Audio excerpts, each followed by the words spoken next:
we need to move to the next panel. We're going to talk about smart borders. It's very, very well connected with innovation, with entrepreneurship, with technology, smart borders, and the opportunity between Mexico and the US, bringing new infrastructure, new ideas, new channels in which we can move forwards in infrastructure. For this next panel, we have Emilio Cadena, the CEO for Prodensa, and also the US-Mexico Foundation Chairman. So welcome everyone, and Emilio, the floor is yours. Thank you very much to everybody. Great panel, great job. Very interested, as they said, very geeky, not my thing. I have some investment through Bitso, I have to say, because of Felipe. I still don't get what he got me into, but it certainly looks exciting. So today we'll talk about something different, or right now, something that we've been talking about for a long time, which is how the border should look, how the border of the future should look. So this concept of smart border. I don't know, I think we're missing Maria Luisa. I don't know if she's there, but we'll go ahead and start. This is a super topic, so I want to make sure that we have enough time. When Maria Luisa comes in, we'll just bring her into the conversation. So we'll start very quickly just by self-introductions, if that's okay for the panelists. Karyl, can you go first and make an introduction, please? Awesome, thank you. I'm very humbled to be here and be included in this, really excited about it. My name is Karyl Fowler. I'm CEO and co-founder of a tech company based in Austin, Texas, that's focused on using some emerging identity and credentialing technology to make global trade a lot more frictionless and secure. Thank you. Thank you. Consul Ken Roy, please. Yes, good morning, good afternoon to everybody. I'm a lawyer and bureaucrat. I think that means there's 2 strikes against me already. I grew up in metropolitan Detroit, up close and personal with the automotive industry during conception and implementation of NAFTA, in very close proximity to the US's other southern border from Detroit going south to Windsor, Ontario. I've served 22 years in the government, twice in the State Operations Center, 6 times overseas, including 4 or 5 in the hemisphere. Very excited to be here the last 4 years on loan to Department of Defense, doing foreign policy advising and getting a degree from the National Defense University in emerging technology and supply chains. Look forward to today's discussion. Thank you, Ken. Certainly your input is going to be extremely, extremely important today. Gustavo. Yes, good afternoon, everybody. I'm here at the San Diego-Tijuana border. I'm the executive director of the San Diego-Tijuana Smart Border Coalition, which is a unique organization that brings together civic and business leaders from both sides of the border. I've been at the helm of this group for the last 4 years. So it's excellent to be here. Thank you, Enrique, for hosting us, as well as AWS and Emilio for moderating the panel. Our organization really does a lot of work with innovation at the border, as well as making sure that our ports of entry, there is a much ease of travel, and we make it more efficient and we make it more welcoming. Thank you very much, Gustavo. Jose Martin. Hello, good afternoon, everyone. My name is Jose Martin Garcia. Well, I worked for 28 years for Mexico's Ministry of Finance and the Tax and Customs Administration. Out of those 28 years, 26 and a half years as a representative of the Ministry of Finance and the Tax and Customs Administration in Washington. And in that capacity, I was the coordinator of all the customs agreements and customs initiatives and programs between Mexico and the US. And I'm currently a consultant, and I provide my services to the Inter-American Development Bank and several customs projects in the Latin American and Caribbean countries. And a pleasure to be here and joining this group. Thank you, Jose. Great to see you again. Maria Luisa, how are you on that beautiful, looks like Valladolid, Yucatan, that picture right there. I don't know if it's or not, but Es de México la foto, pero Emilio, un gusto. It's really a pleasure to be here, and I'm smiling, looking at Jose Martin. It's nice Nice to see you, Jose Martin. My name is Maria Luisa Boyce. I work with UPS on our global affairs team, and I support our government affairs efforts in Latin America.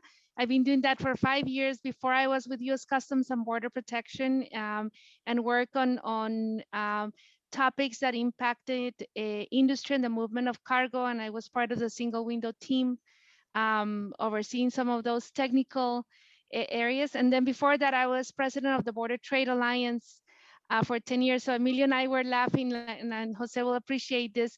We've been working on these topics for the past, and now we're dating ourselves, my friends. This is happening for the past 20 years, 25 years, and very happy to be here and looking forward to the conversation. Thank you, Maria Luisa. You didn't have to clarify that it was 20 years that we've been doing this, but it's okay. I know. It is true. And I think that's how I would like to start. And we're going to use the dynamic of, I'm going to post a question. We'll try to go around discussing it. If we have beaten to that, then I'll try to mix it up and follow up with a different question so we can continue to go around. And that way we'll take, the 50 minutes that we have. Please, people on the Q&A, let me know if you have any specific questions that we can get into the conversation. This is a fantastic group. And the first question I have is, as Maria Luisa unfortunately said, we've been talking about this for 20 years. I am sure that the discussions we had on Smart Border and what we were imagining as Smart Border 20 years ago, even without smartphones, then is not the same as what we are imagining today. So, Karyl, what are we imagining a Smart Border looks like? And then we'll continue on the same flow and we continue to go around like that, if that's okay. Please. Awesome. So as a technology company, we focus very strongly on the transfer and security of data. And so when I imagine a smart border of the future, I imagine really data that can do two things. One, that is very easy to flow across borders. So we're moving goods across borders in the way that we meet needs as customs authorities, as well as to support our commercial markets, is making sure that there's no bottlenecks in those borders, that we know who supplied those goods, where they came from, what their tax classifications are, this type of thing. And so technology that allows data about those suppliers and those products to move more freely across global borders is my starting definition of a smart border. And then, as one of the last panelists talked about, making crypto useful, we need that data to be useful and actionable, and it needs to be context aware. And so a lot of the work that we do at Transmute alongside our customers at Department of Homeland Security and Customs Border Protection is focused on a multi-use technology solution to making that data flow more seamlessly. And what I mean by that is it's a technology that doesn't just serve the customs authorities and the regulatory interests. It has to also support the interests of the commercial market, which are, it's a hard problem to solve. And it's probably the first time that we've had technology that can address both sides of the equation. Very good. I'll leave you just there in the back of your head, but context aware. Then you got to tell me a little bit about what you mean with that. And then, of course, talk about access, how we make it possible for people and be doing it safely. Ken, what's your vision and the vision of the let me say from the U.S. Point of view? What's your vision of a smart border between Mexico and the U.S.? I love that I get to give my first answer by saying I'm not sure. But what I am sure of is, there's still going to be a brick and mortar sort of element to the border. The bottom line is, it's no surprise the guy from government is going to talk about borders being where my laws end and where your laws begin, right? But fundamentally, that's what a border is. And so as much as we would all like to think that this can be solved by technology, and a lot of the challenges can be solved by technology, I think what Karyl's doing is amazing and is immensely important. But there really is no substitute at the end of the day to have some sort of physical barrier to be able to maintain that sort of control. But that said, the government's role here is really not about like what the border is going to look like. It's really about setting conditions, and we do a lot of that, from the Mexican embassy, the embassy in Mexico City, with regard to interfacing with our federal partners, and then here in Hermosillo, and then also more importantly maybe in Nogales, We do that at the state and subnational level. And that's what really makes these sorts of jobs in Mexico, and there are many consulates in Mexico, many more than we have in any other country in the world, so important, is that we have these shared security and environmental and infrastructural challenges that we just don't have anywhere else. Thank you, Ken. Gustavo, your take on the smart border. How does it look like? How does it feel like? Well, I'll tell you, there's a good number of points I want to make. I'm going to probably go fast through this because we look at this all the time. Okay, we all understand that the border is a complex area, but it's a tremendous area in terms of opportunity. And I completely agree with Karyl and Ken in terms of the readily available, accurate, actionable data. I think that is a huge thing that we have to work on. Okay, to bring this concept of the smart border.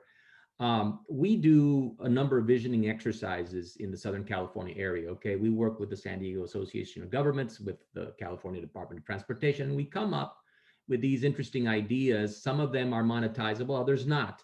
But so let me start with data, as I said, readily available, accurate data. A second point I'm going to make is that smart border needs to be managed as a system. What do I mean by that? It's got to have key performance indicators. It's got to have travel decisions that are made based on information from all of the ports, right? It's got to have data inventory and dashboards that are great for policymaking and reporting. And it has to have a framework that includes the roles and responsibilities of the technical staffs in these ports of entry and the surrounding areas, okay? Many people on this call may understand and have been at the border, but the border can become quite a complicated situation if you don't really know how to maneuver around it. A third point I want to make about smart borders is that there's got to be ease of goods and traveler movement. We tend to think about this, Emilio. We think about the border and we say, oh, cargo. Let's get the cargo across as soon as possible. And we've done a fairly good job of it, but then you've got an enormous number of eligible travelers, pedestrians, and vehicles, of course, that are crossing every single day. 1 million people cross from Mexico to the US every day, and then most of them come back. Think about that. So we're talking about 700, 800 million crossings every year for these people. And I'm thinking, and don't get too much ahead of me on the people side of the smart border. I'll get there, but what I'm saying here is get there, eh? We got to get the ease of movement. Less than 5 minutes for people to cross that border. I think that we also need to have an environment where we've got environmental, social justice, as well as equity in public health at the border. Okay. So there's got to be more agency accountability here for traveler treatment, for air pollution as a performance indicator, et cetera. There's a number of items there we can talk about. And then two more things. One is we need collaboration and coordination. They have got to be central ideas in the way we talk to each other. Okay, we've got to have frameworks. We have to have proactivity from the local government standpoint, and setting by national performance metrics. And I would say that finally, we need to have a smart border where there's a framework for and prioritization of projects, okay? And they have to be originated at the local level. We cannot do long-term things where we take 10, 15, 20 years to build a port, rather than look at what can we do in the next months and couple of years to improve our smart border. So those are some of the ideas I've got. All right, thank you, Gustavo. Very, very comprehensive. Some interesting ideas that would lead us to other questions. But let me switch a little bit on this for you, Jose Martin, and for Maria Luisa, because I know you have been on both sides, and I think cooperation is a must. The smart border is not complete with the other side of the border. It's understanding the complexity of the physical barrier, and I'm going to say the political barrier and the rule of law barrier that you are dealing with two different countries with its complexities, internal complexities, and then binational complexity. We have SAT on one side, Jose Martin, that reports to Hacienda, to the finance ministry with objective collection control, making sure that whatever crosses is paying taxes as it should. I'm going to say as main focus. And then we have CBP reporting to Homeland Security with security as the main priority of the office. How are we going to get these two authorities in this complex border with the complexities itself of being two different countries working together? Can this be done? Where is this in terms of the obstacle for smart border, Jose Martin? And then we'll get to Maria Luisa also on the answer. You're in mute, Jose Martin. Sorry about that. Thank you, Emilio. Well, first of all, let me let's say link the previous question to this one, because it's strongly close. The answer is strongly close. I think that we should see the border in a different way, the future border. I mean, in recent years, we moved from paper-based transactions to paperless transactions. Now, moving to human-less processes is within our reach. It's within our reach. The technologies that we have today available will allow us to do this. Both customs administrations on both sides of the border are moving towards that way of processing cargo. Both sides. If you look at the PITA project on the Mexico side, or you look at what the U.S. Customs and Border Protection are trying to do in different locations in testing human-less processes. So that should be a goal. And with that in mind, we can then build a lot of things around that, okay, or for that. There's a misconception that control or the tax collection or that security are opposites to trade facilitation, or that they cannot be connected in a way that support each other. And as I said, it's a misconception. Technologies today allow us to put all the pieces together as something as what Karyl was saying at the beginning of the conversation, with data and with technologies to turn this process into a human-less process that satisfies all interests: security, tax collection, control, and of course, that enhances our risk management capacities on both sides of the border, and that segregates risk, and that allows for a faster movement of cargo. Let me stop right there, because that's, I would say, the basis for something else that I guess we're going to discuss later on. But going back to my first point, moving to human-less is within our reach, and that technologies will allow us to support all these interests, to facilitate trade, to enhance our capacity, the control capacities of the government agencies. Yeah, I agree with you, Jose, on the move to human-less processing. I do think that today, from the user point of view, the security and control point of view has been a tremendous obstacle for us. I think only if we get it together with other KPIs, as Gustavo is saying, for example, the amount of pollution at the border when you don't have enough CBP agents or SAT agents, and then you go from a 3-hour line to a 16-hour line, and the impact to the local community for pollution, it's outrageous. And I think we have to do something. I really love the system approach that you had, Gustavo, and the KPIs. We'll get a little bit to that. So I do think that we see as a user this difference of approach between CBP and SAT and the disconnection. I love talking about the data sharing process, but even the procedures are not the same. Even the essential industries are not the same. I think that still represents a challenge. So, Maria Luisa, what's your take on this difficulty of the approach? Mm-hmm. So I really love the first question and the second question, and when you were asking, and I'm gonna also with Jose Martin, let me just think a little bit about the smart border question that you asked, and then connect to this piece. Because if you would have asked me 10 years ago what a smart border is, I will go with technology. I will go with data. I will go with this. Today, now that I have been at I work with the BTA working on infrastructure because that was the problem. And then I work with the government and it was about data and security and the information. Now I'm with a user, right? Work with the private sector. And there's 3 words that I think for me to describe what the smart border is. The smart border is a border that is efficient, consistent, and predictable. And that's what a smart border is, and why I get to there is because and Jose Martin, I agree with him. Jose Martin, how many years did we talk about this? Really, the transformation of security doesn't go balance, security and facilitation. There's no balance if you do effective and consistent movement of, you put in there cargo or people, then you have security and facilitation.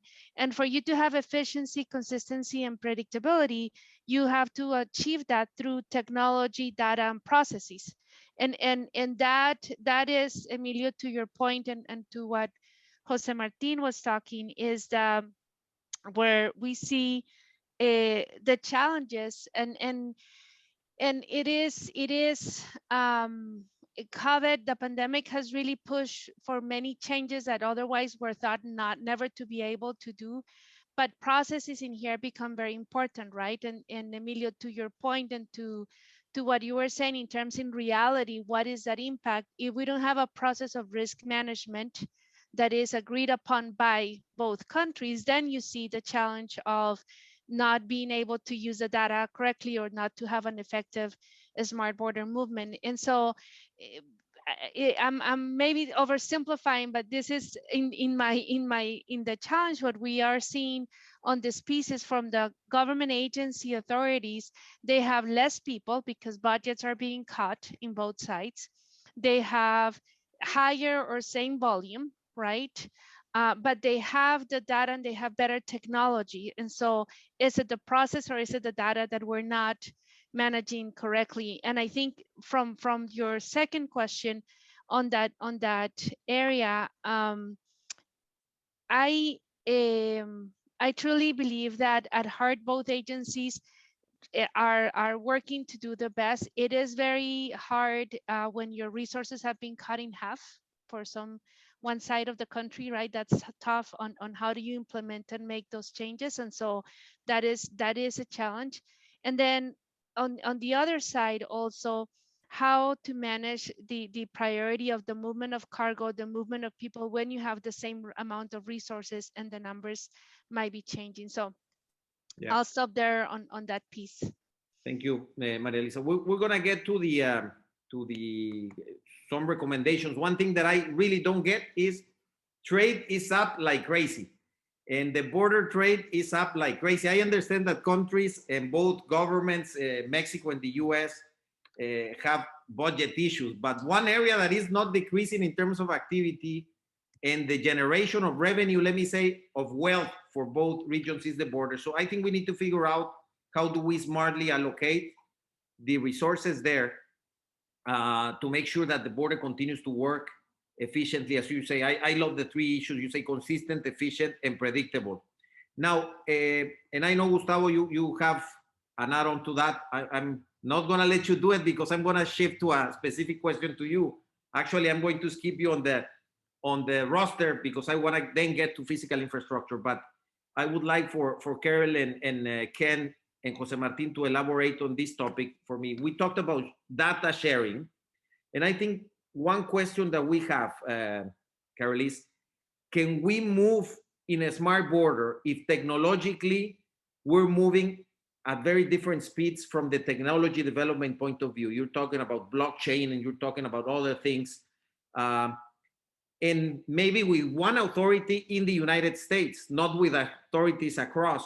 And then you have to input or to bring into the complexity the rest of Mexico into this. So what is the impact of the different speeds of technological understanding and development from the countries and even within the country? How do you see this problem?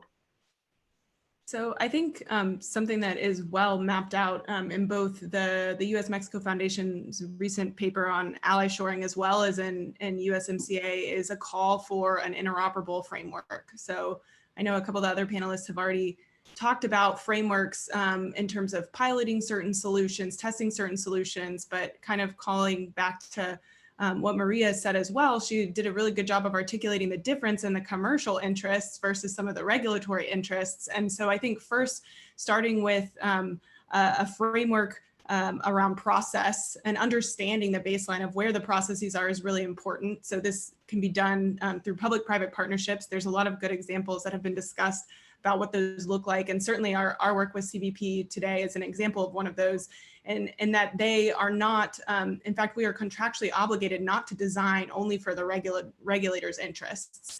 And so part of what a lot of startups who are working in spaces that are highly regulated have to do is go out and understand both sides of the coin.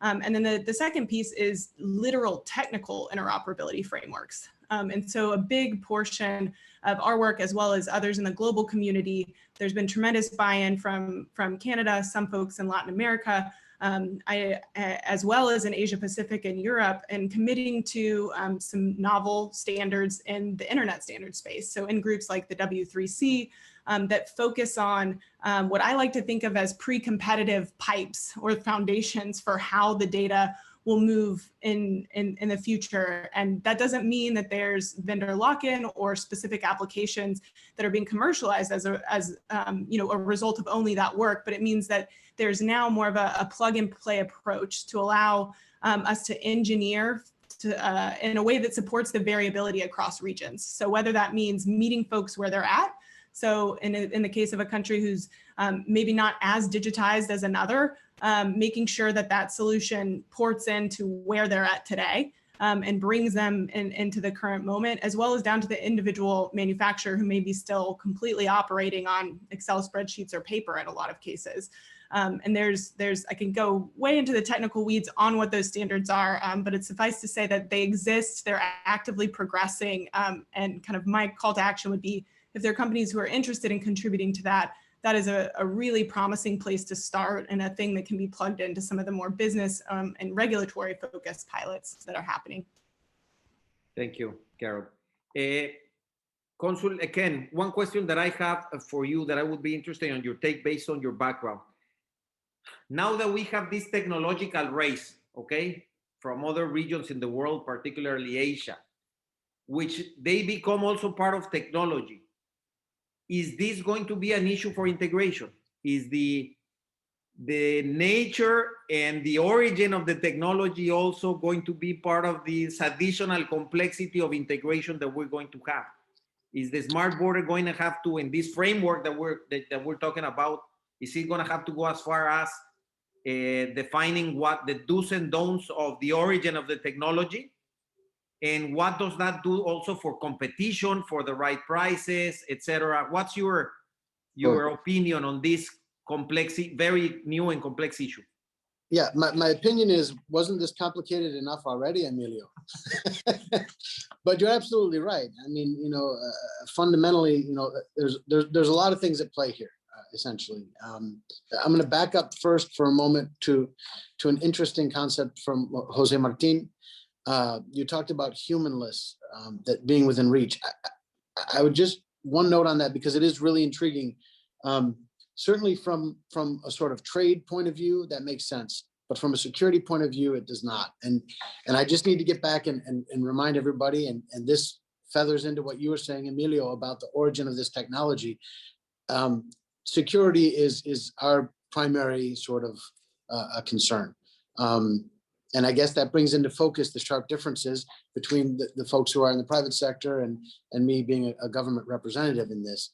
But, we have to pay attention to not just where's the technology coming from, but what do those administrations and governments feel about the use of data? In the case of China and authoritarian governments, they believe very differently and your right to your own data than we do here in the West. And that's why agreements like USMCA are so important, right? And that's why the concept of ally shoring is such a great idea, because those are the things that we can rally around, and that we create communities of common interests, like the EU did for Europe from the 1950s through present day, with a couple of hiccups, but the trend line is positive, right? And so that's what we have to look to here with Canada, the US, and Mexico. And just one program that I'd like to highlight that does this well is the Unified Cargo Processing that we trotted out in 2016 in Mariposa and Nogales. This is putting customs or authorities from both countries, co-locating them and having like an e-manifest system to be able to provide the relevant data to them for a risk management review before the stuff, again, talking about cargo, sorry, Gustavo, but before the goods arrive to the port of entry. And it's worked really well. It's created great efficiencies. It's been replicated to several other ports of entry. And so that's the kind of thing that maybe we need to focus on a little bit more, is how we can get the information in the hands of relevant decision makers before the fact so that things can move through without bottlenecks. Over. Very good. To wrap up this part, Jose Martin, your take on data sharing, on the complexity. You've been part, I know, of some of the most interesting pilots that we've had. For example, pre-clearance program, which I think was a huge success, moving in the same direction on efficiency and security at the same time. Trusted trader programs. I think we have some good pilots there or programs in place, still in my opinion disconnected. But what's your take on coordination of this secure and expedite trade, and why we haven't been more successful at other initiatives? Yes, thank you, Emilio. Well, the thing is this: you have to put all the puzzles of the pieces of the puzzle together. Yes, when we talk about human-less processes, we talk about, it's not that there's nobody there at the port; it's that someone is watching, and of course you have traceability and visibility of that shipment coming from origin all the way into the port of entry. Something similar to what Karyl was saying. And on top of that, of course, you have the companies that are participants in the Authorized Economic Operators Program, the AEO program. And you have, and we're talking about importers, exporters, carriers, and all the participants in the supply chain. So when you put all the pieces together, then you can achieve this. The use of data is mainly should be for risk management in a way that you have identified the shipment from its origin all the way into the port of entry, and you, with all the data that you have, the advanced information that has been sent and the information that is collected at the port of entry, your system should be able to determine which shipment should be submitted to inspection. And you have to increase your assertiveness with powerful tools from AI and machine learning and other tools for risk management to increase your assertiveness in a way that you increase your findings at the same time that you decrease the number of inspections. So that's a key. That should be part of the goal of moving to humanless. Now, regarding the let's say connection between the two countries and the use of data, well, you mentioned it. We harmonized the cargo manifest, the sea manifest, we harmonized the air manifest, and we harmonized the rail manifest. The truck manifest wasn't harmonized mainly because the US hadn't defined their outbound manifest, but it's reachable. It's something that can be harmonized, and you will have a single data set for these transactions. The next goal would be something that you have pursued for many years, which is the harmonization of the customs declaration and the pedimento. That would be the next step, no? And because you're absolutely right in what the rest of my colleagues and the panel, they have mentioned. I mean, the data harmonization is key. USMCA provides the platform for many of these things. Many of the things that we are saying today are included in Chapter 7 of the USMCA. And when we negotiated that chapter, we did it in that way, looking forward. And that includes the use of IT, single window, risk management, the AO program, data harmonization, and we will enter into other topics later, when we talk about physical infrastructure. But that also includes border inspections jointly by all authorities, because one of the things that delay cargo is that these shipments are inspected by different authorities at different locations, from let's say, customs, to transportation departments, to agriculture departments. So we can do this in a much better way, the coordinated border management approach. So anyway, that I will stop right there, but it's reachable, and we've made a lot of progress. So it's just a matter of continuing this work. Thank you, Jose Martin. And I'm sorry for making it brief. We're going to have to ask Enrique for a 3-hour panel on this topic, because it really has so many things. I'm actually then come back to you, Karyl and Ken, for some thought on data. But I want to go away from data now. And I do want, Gustavo, for you to tell us on, because I think this is also my fault. I always tend to think about cargo. And I think this has to do with Enrique's question on people outside of the border. If you're in Monterrey and you're not in Ciudad Juarez or Reynosa, you really don't care, other than the truck is taking too long. But can you tell me a little bit about the smart border for immigration point of view, for people point of view? And I love the fact that you made it greater than just the crossing, the human rights point of view. I think it's absolutely necessary that we discuss. So what's your vision on the immigration, on the smart border for immigration?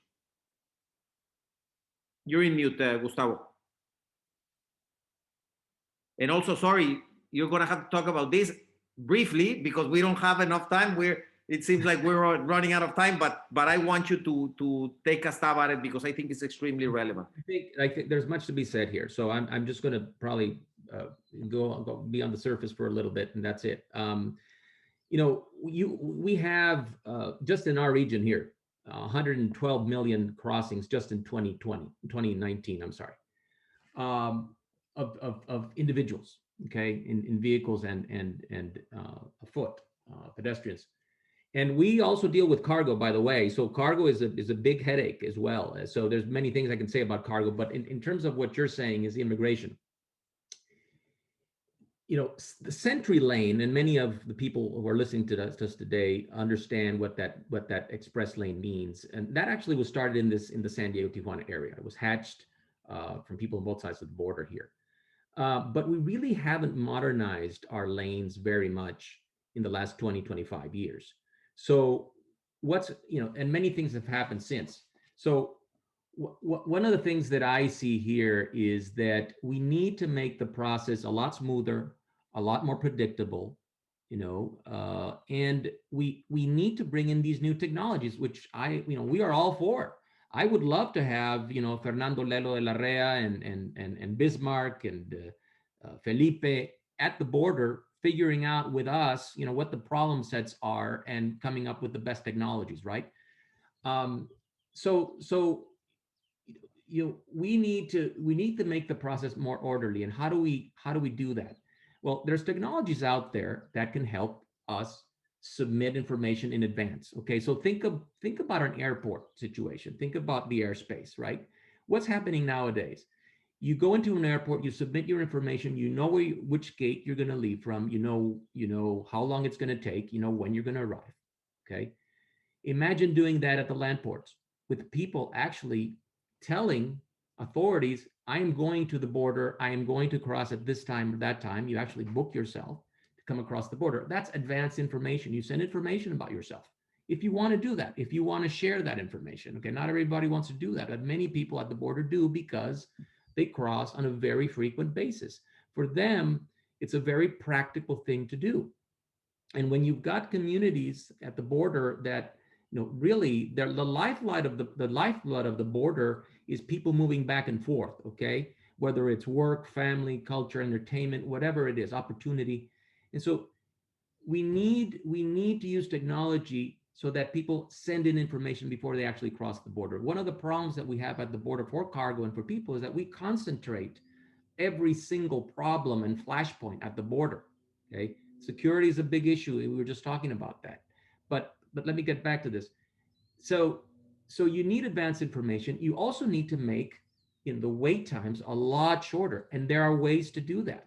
But the whole way that we manage, the whole concept of how we manage the ports on the US side and on the Mexican side, but mainly on the US side, because you've got this huge organization called Customs and Border Protection that has accountability issues in our mind.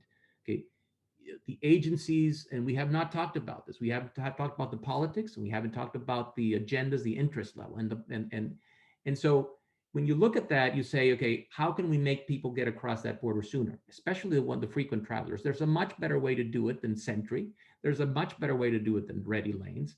And as I said, we can use technology in that capacity. The issues that I think get in the way of this happening, it is commonplace. And let me give you an example.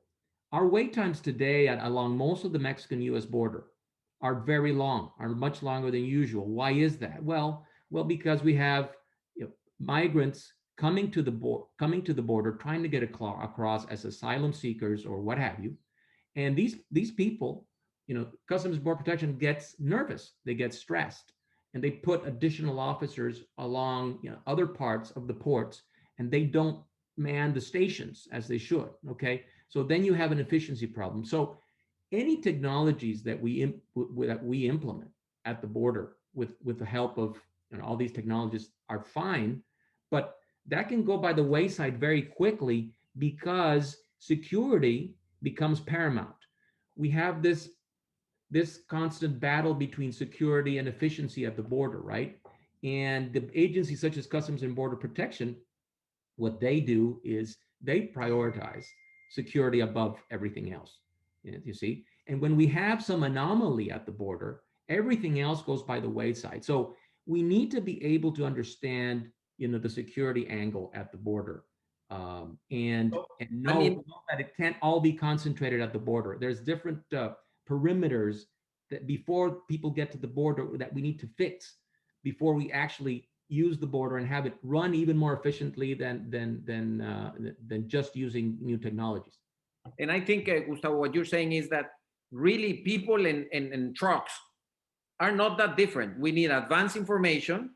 We need to be able to have trusted travelers as we have. I think global entry is the ideal for me for trucks. I want the global entry for trucks. They know it from the moment I'm at the airport that I'm coming, and I have differentiated ways, machines, lines that I can use, and technology, because it is not the same need for security to check a trusted traveler like myself. They still check, but it's not the same as you need to check somebody that is not a trusted traveler or a trusted trader. And with this, let me turn it to Maria Luisa, but I want to shift a little bit. We've been talking about technology all the time, but Consul Ken was very clear at the beginning. The brick and mortar is key for the border. And in my opinion, we have the brick and mortar of literally last century, because it's last century with some exemptions. But what do you see, or how do you see the physical infrastructure, Maria Luisa, and the challenges for developing the physical infrastructure? So I think, thank you, Emilio. I keep raising my hand because this is such an interesting topic, everybody discussing. Infrastructure is very important. I want to tie into two things. To the council's points about private sector not paying attention to security, I respectfully disagree in that for us, the security piece is very important. And that's where I do believe when we talk about consistency and predictability and efficiency becomes very important and Jose Martin will laugh at this, is not the data, what data and how soon can we send it and when can that decision be made, right? So that you have that risk assessment. And that is connected to the infrastructure. Infrastructure is important, Emilio. I think that's where you and I were talking about this yesterday. The frustration comes that we've been at this topic for 20 plus years.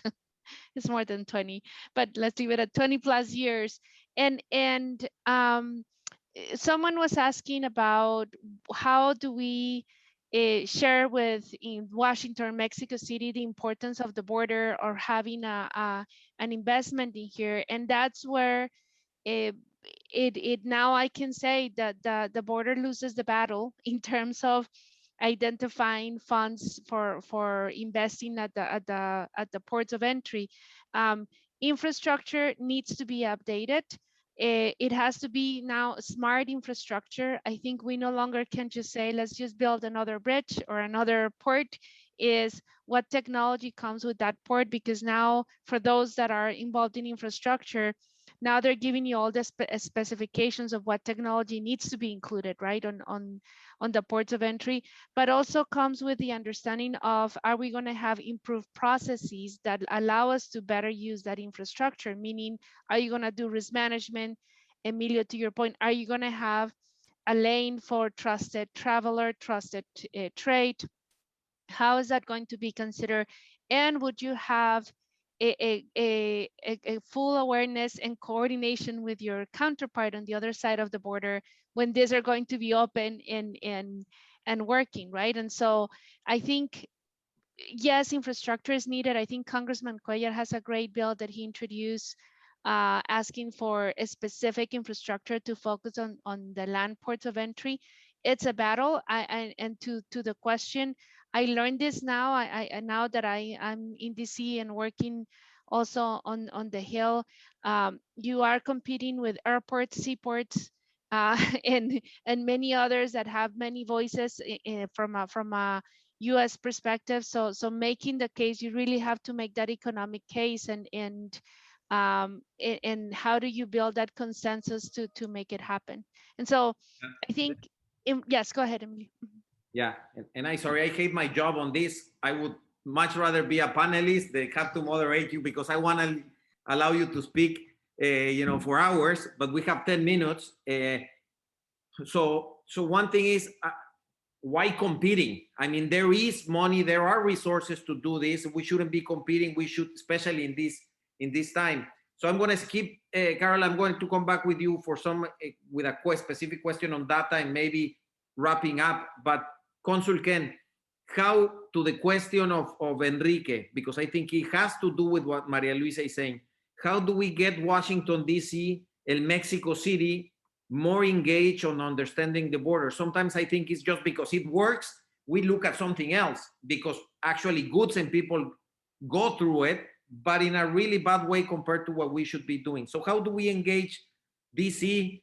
And then Jose Martin, I will ask you, how do we engage Mexico City? But what's your opinion on that? So, because I want to be going, we have 9 minutes left, to the recommendations. And I think this can be the beginning of recommendations on how we start engaging more DC on the border. I'll be quick. I really appreciate that you give me all the easy questions, Emilio. Thank you. I think it's important, a couple things. First of all, I understand your point of view, Gustavo, and your perception is your perception with regard to CBP and the transparency that it provides.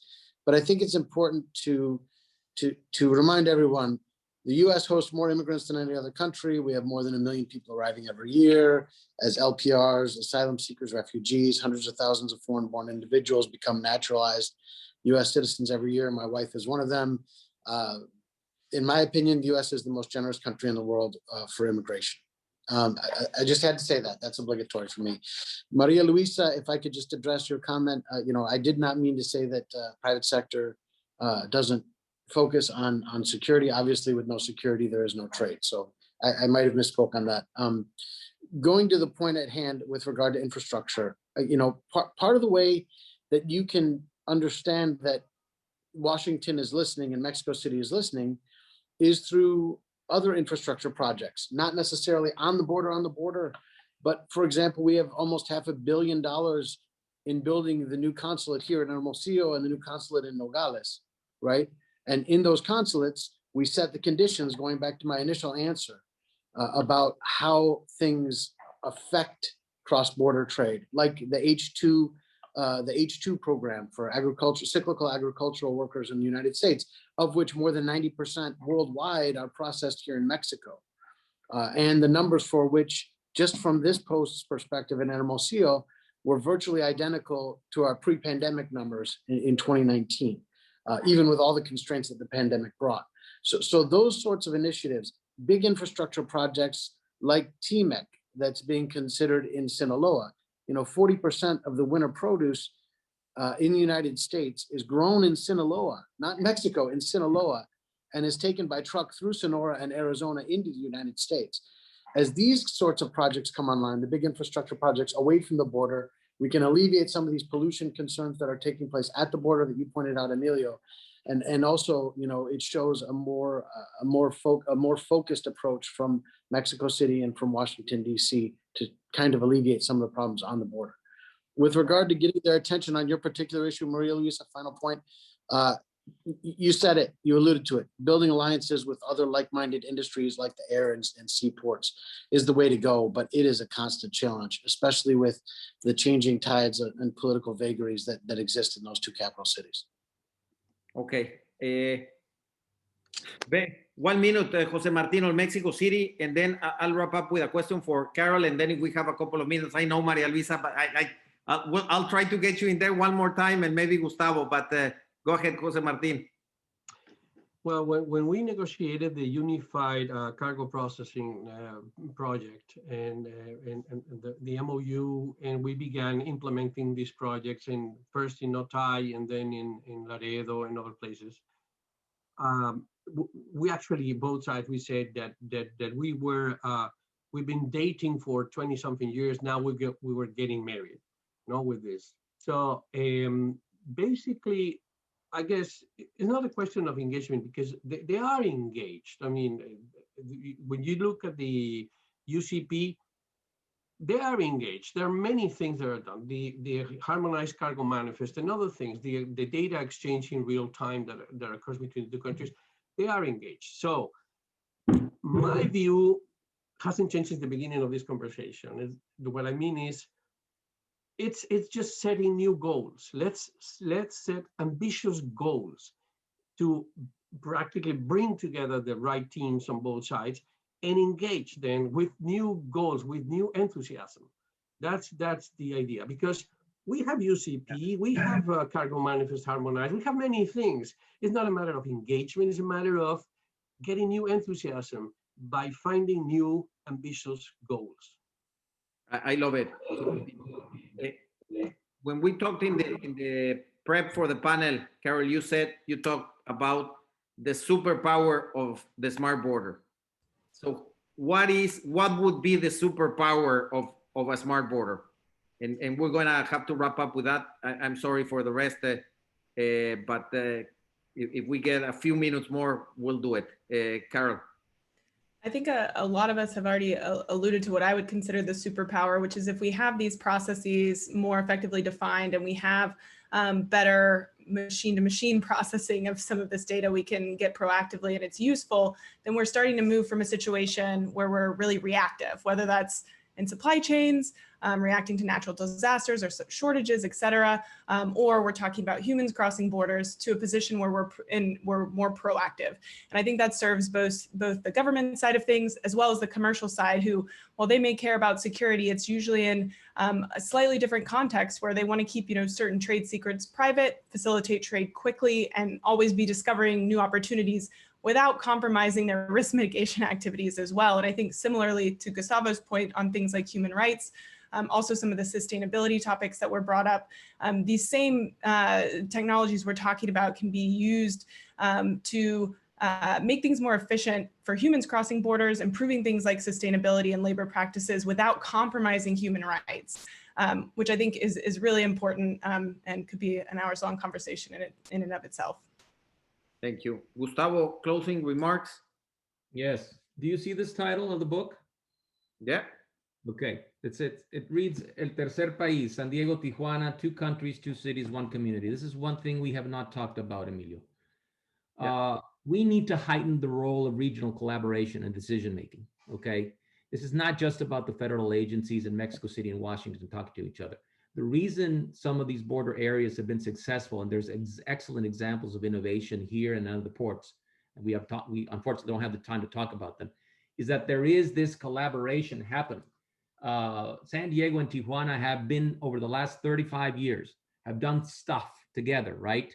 From the manufacturing standpoint, from the technology, from the migration. So there's various things going on, humanitarian. So that's what really makes these things successful. An order can come down from Washington or from Mexico City, but if we don't do that locally and we don't have a say locally, we're not going to be able to be very efficient in the first place. And I would suggest as a final point that we have to return in these regional collaborations to the idea of the border liaison mechanism, which was fairly successful in the 90s and the early 2000s, where you had agencies and private enterprise talking on both sides of the border at the border itself. That is huge. That is huge. If we don't have that, we're not going to be successful. So I encourage that type of day-to-day relationship, because that's what's created books like this. Yeah. Yeah, like my friend Luis Gutierrez, CEO of Prologis Latam, says, we don't have a border line, we have a border land. It's not just one line. So I agree. Maria Luisa, closing remarks. I'm going to steal 1 minute from the other group, so you can have, but literally it's 1 minute before Nuria shuts me down. We can hear you. Double muted. The superpower of the border is the people and the warmth of the people along the border. And I think with Gustavo, that's important. Continuing to educate and create alliances internally in each country is what is going to make a difference. Technology, infrastructure are important.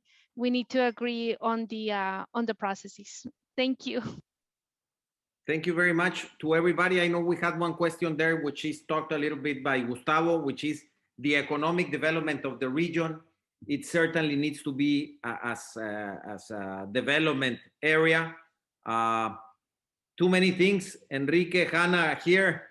One of my suggestions is we need to bring this group together to prepare a paper for this initiative. There's just too much on the plate of Smart Border, and hopefully, I think maybe proposing some action plans. I think just the different points of view. Awesome.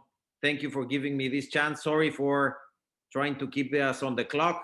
We did a good job, like a Smart Border. We are only 1 minute late, Enrique. So it's fine. 1 minute late for a binational relationship is good, right? And for this topic, so thanks for the opportunity for the panelists, Maria Luisa, Ken, Karyl, Gustavo, Jose Martin, my friend. Great job. Thank you for your time. We really appreciate your time. I hope you can stay connected for the next 20 minutes. All the panelists, all the audience. We have more than 100 people connected still. So we're gonna do a wrap-up session with Jolene from the previous panel and with Emilio, just conclusions on the panel. And then we're gonna move forward to hear from Roberto Velasco from the Ministry of Foreign Affairs here in Mexico, just also to talk a little bit about the effort from the government, and that will be it. Okay, so I'm gonna start with Jolene. Conclusion from your panel, Jolene. Well, thanks again, everyone. It's been so insightful. I've really enjoyed all the conversations, the questions, and I feel we're making progress because we're all hitting on certain pain points, right? I think what I keep hearing is collaboration and the need to talk to each other. Specifically from our panel, I think number one, we need to look at labor laws. In order for companies to scale and grow, you need good talent, but you also need to get rid of toxic talent. And it sounds like the Mexican system really has difficulty in trying to let go of talent that is no longer serving you. The second thing that I think we heard a lot about is collaboration among sectors. And it sounds like government is really divergent from the tech innovation scene. And there were some attempts, and INADEM was a great, let's say, step in that direction, but we need to get government, and not just Mexico City and Guadalajara, a lot of local governments, to really understand what's happening in technology, and there needs to be a better conversation so that they're no longer divergent and they can really collaborate. Number three, we have also the need for collaboration between funds and startups and organizations that are working towards scaling, but also not forgetting about our BMIS. We want to talk about small, medium business enterprise that aren't on that path of scaling in that J curve. They're on a path of sustainable growth and not replicating a model, but still providing jobs. So I think number one, differentiating those two, but also having collaboration. Where is it appropriate to fund a small, medium business enterprise and with what funding? And where is it appropriate to look for venture capital and to get that startup innovation scene together? And finally, point number 4 that I have here, you know, there was a comment in this recent panel where someone said, we need to get folks down at the border. We need to get Fernando Elarrea, we need to get Bismarck down at the border so that we can look at how to innovate this. And while I absolutely agree on that, I think we also need to make a call to the accelerators and the company builders. So in Mexico, you have Endeavor, you have 500 startups, and a number of others, Techstars and Mass Challenge. And these places are not only cultivating, but they're gathering the top talent in Mexico. And we also need to have conversations in Silicon Valley and California. There's great accelerators on this side of the border, especially through the UC system. UC Riverside has a clean tech accelerator that can easily deal with some of the environmental impact issues at the border. With the collaboration between entrepreneurs, then we get people like Fernando to come and fund it. We get people like Bismarck with their previous expertise to mentor and help those companies grow and scale. So I think that's it on my end. I don't know if there's other comments about our panel. No, thank you, Jolene. I think it's, I mean, we need the tech guys at the border to understand it better and to bring new ideas. I think that could be a good challenge for the U.S.-Mexico Foundation, along with other companies and the government, to bring a group of tech guys to understand El Juárez, El Paso, and Tijuana, San Diego. I mean, there are a lot of tech guys in the border already, but you know, the VC world, these unicorns and startups from Mexico City or from Monterrey or Guadalajara, to understand better the needs and to present recommendations. Thank you, Jolene. And I'll go with Emilio Cadena, your recommendations, your conclusions from your panel, Emilio. First of all, I've been talking about Smart Border for a long time. And honestly, in this hour, for me, is new ideas. And I love that. And new ideas that give me hope for implementation. And I think that's, I want to make a very specific proposal, Enrique, to you and Hannah on this. But I love the concept of we have to manage it as a system with KPIs, where security, control, of course, which are priorities for CBP and for SAT, are priorities, but also border crossing time. I love the 5-minute mark, environment, human rights. So holistic set of KPIs that would give us the smart border that we want. Of course, the technological side, extremely important. I think a lot of questions around data. We need data in advance. We need data to be shared, and we need data to be secure. And I think this is another big area, Enrique, of work, not only of secure for the governments, where the US feels comfortable with its data and the technology that it's coming from. Mexico, the same thing, sharing the information. But I also think that the user of the border feels comfortable with the data being shared. So I think everything around data and the technology around that, I think what Karyl is doing as a job is extremely important. And I think we have to understand and let people understand more on what that does. I think a lot of people on the panel spoke about the opportunity of USMCA Chapter 7, of course, Chapter 26, to be the landing strip where we can start having and putting this conversation from the trilateral point of view. I think we need to benchmark with some of the borders with US and Canada. I think they're doing some really interesting things, but I think USMCA very important. I think what Gustavo said on regional collaboration, I know you have it as part of the US-Mexico Foundation main beliefs, and I think we need to connect the dots of the regional collaboration of what's happening San Diego, Tijuana, El Paso, Juárez, of course, the Nogales and the Laredos. So a lot of things happening that I think we can bring together, which I think is really, really good.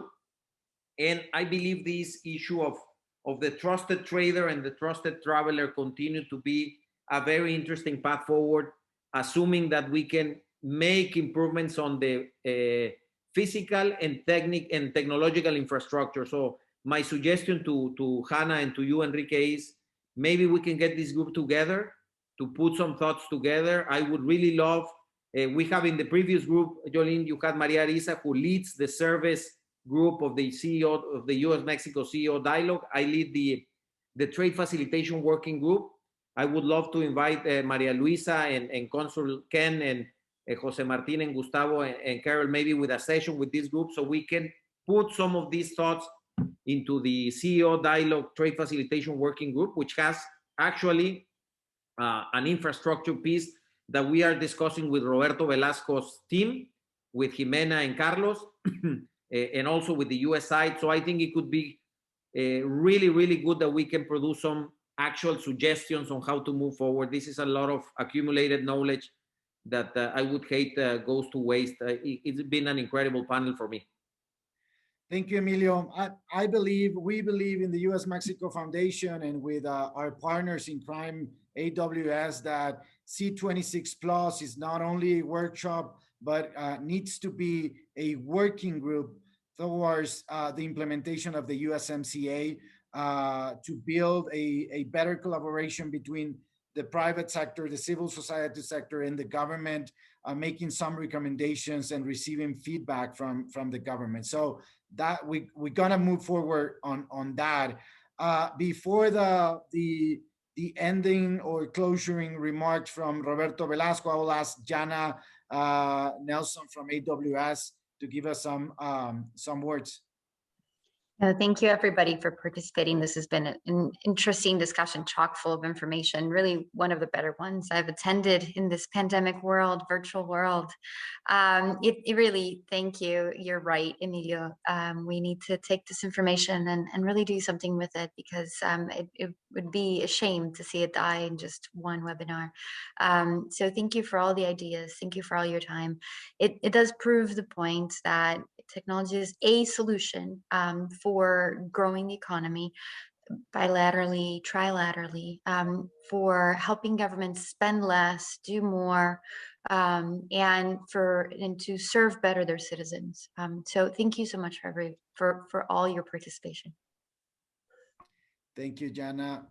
So I do see Roberto Velasco connected. Thank you very much, Roberto, for being here, for your interest in these topics, innovation, smart borders, entrepreneurship, that it's obviously related with many topics in your area, obviously related with migration and with trade and with many other aspects on North America. Thank you very much, Enrique. Good afternoon, everybody. It's a pleasure to be here with you today. Thanks especially to Emilio and Enrique from the US-Mexico Foundation for this invitation. It is also an honor to share this last segment with Paul, Jolene, and Jana. The institutions in which you collaborate, I must say, have had a big impact in the way which we analyze geopolitics, do business, or buy online. I acknowledge the successful effort that the US-Mexico Foundation and Amazon Web Services make to have us convene today. It's not an easy task, but it's an important one. And framing is important to persuade. There's a lot of evidence from behavioral economics on that. So naming the workshop C26, I believe, was a very good idea. Today we're discussing about technology, innovation, and entrepreneurship, not only because we believe that these are important topics, but because we all live in a member country of the USMCA, which, as we all know, includes this chapter 26 on competitiveness. The North American Competitiveness Committee, created in this chapter, shall, and I'm quoting here, promote cooperative activities for trade and investment between the parties with respect to innovation and technology, including best practices in their application. So we as member states have also the formal responsibility of promoting this type of discussions. The last 2 days were important for the USMCA because of the Free Trade Commission meeting, which was established under the Chapter 30. and this was almost a year after the entry into force of the treaty. We all know that there are some difficult and challenging topics, but I'm pretty convinced that the general impression of the three parties is a very positive one in terms of this first meeting that they had. I can also affirm that the three parties understand the importance of innovation and technology for our economies and for the well-being of our people.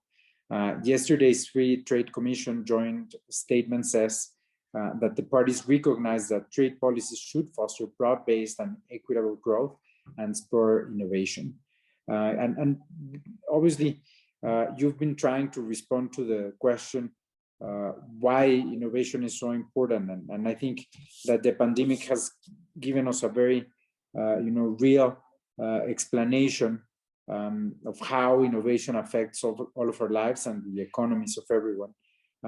Thanks to the scientists and engineers who are dedicated to thinking out of the box, we are finally being able to get this crisis slowly under control, and eventually to getting back to the new normality that we will have thanks to these vaccines. I will be a little bit more technical. The GDP of any country can be measured through distinct methodologies, but obviously there's capital, labor, and technology.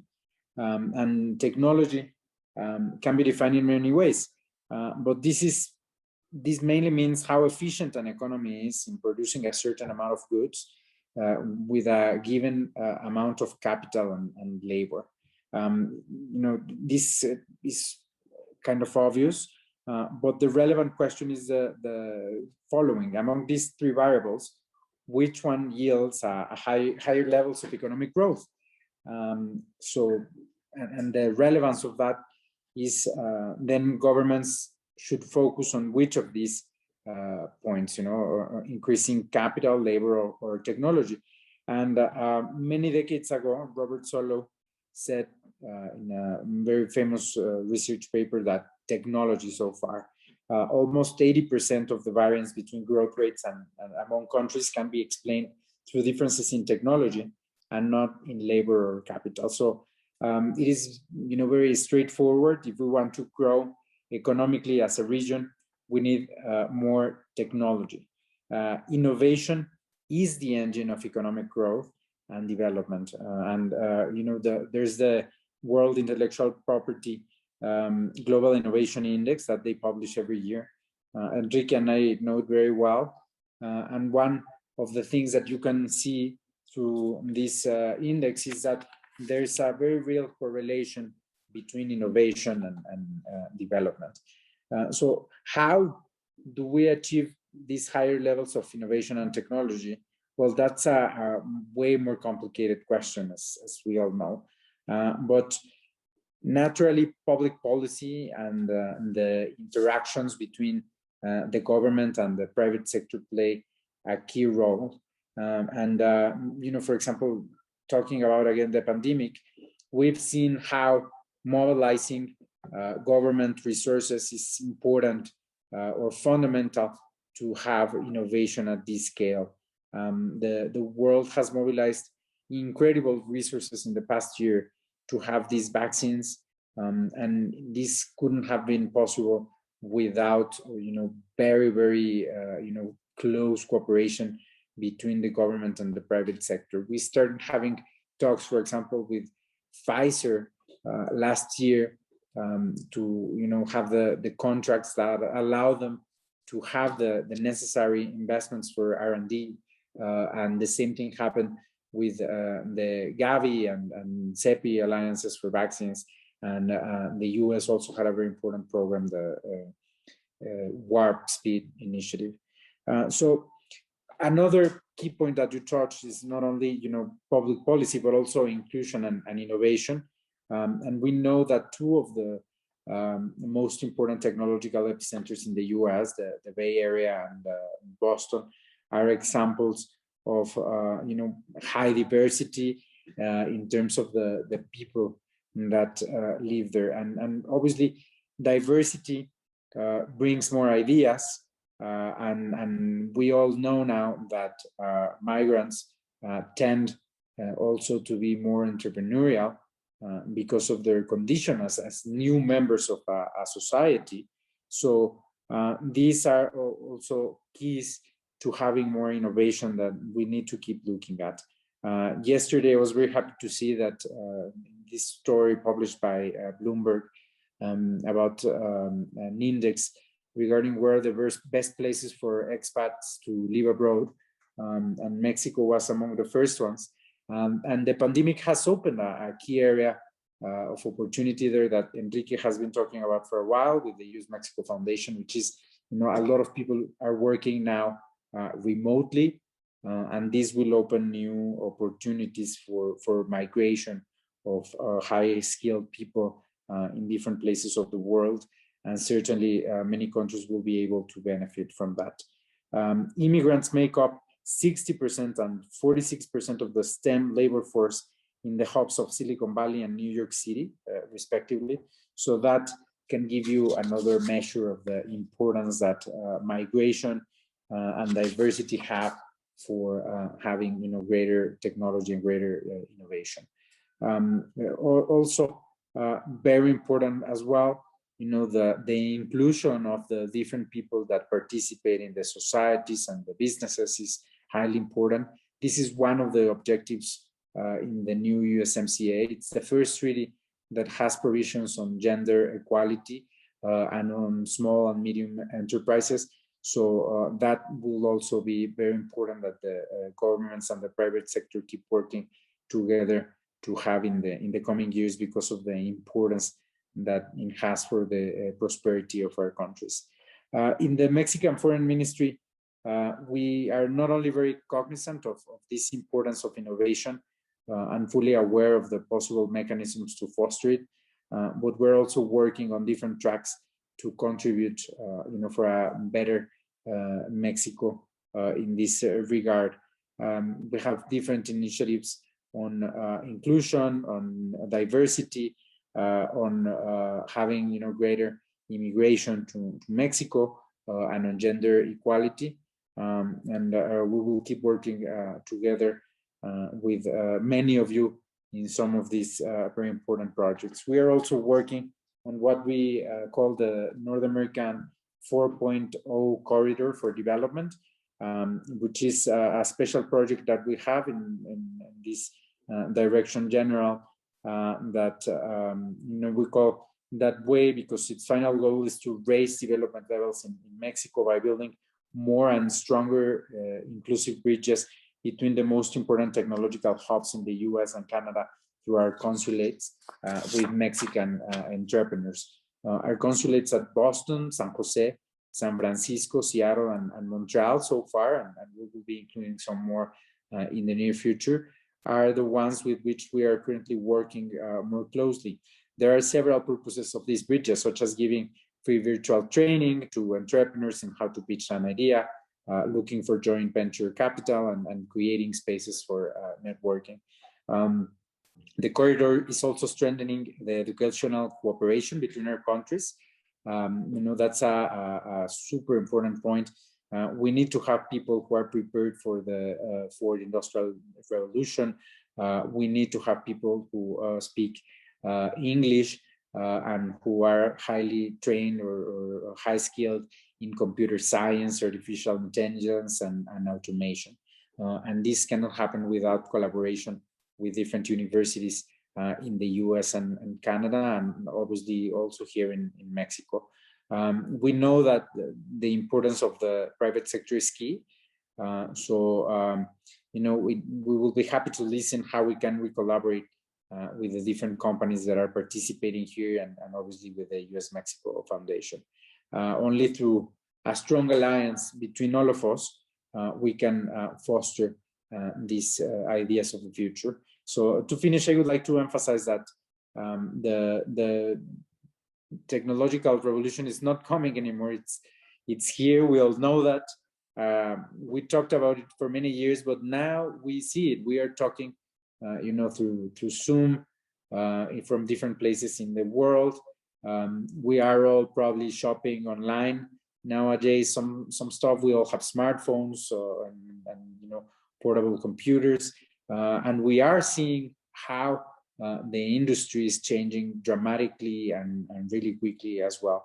So you know, for 8 out of 10 companies in Mexico, focusing on innovation is more relevant after the disruption generated by COVID-19 than before, which is another positive thing that the pandemic brought besides you know, these sort of new possibilities of communication. Many of these companies are in an initial stage, but you know, we need to keep working to have these companies join all these new tendencies. For example, with everything that's happened in the automotive sector with the electric cars. We know that this creates many risks of disparities. So we need to have a social component of all that we think about. But that, again, is another area where we can keep collaborating on. So, you know, this is a really fruitful conversation for us, and we look forward to continuing with these many different, you know, venues of cooperation that come out of a space like this. Thank you very much, again, Enrique and Emilio. Thank you, Roberto, for your time, and we really appreciate the channel you always open in the Ministry of Foreign Affairs, you know, for this kind of interaction, this kind of ideas, discussion. I know for sure many companies and civil society through the C26 Plus working group will be happy to present more ideas on specific topics and recommendations, and also to present what they are doing already, right? We always talk about what we can do, but many companies, entrepreneurs, universities are doing stuff right now as we speak. So, and we need to tell the good stories out there around North America. So thank you, Roberto, for your time again.